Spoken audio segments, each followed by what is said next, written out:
မြင့်ရှိကာလတည်ထားပဲခဏဖြစ်၍ခဏပြည့်၏ဖြစ်ပြည့်နှစ်တန်းနှိမ့်ဆက်တန်းဖြင့်တရားမစေလို့ဆင်းရဲ၏ခိုင်မြေကြောမှာနှစ်မပါဘူး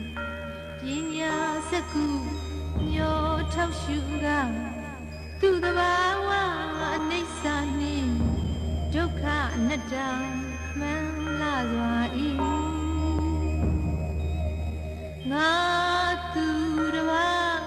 ယောက်ျားမိန်းမဘာတစ်ခုမျှမရှိကြသည်အိုးအနိစ္စဒုက္ခအနတ္တပါတကား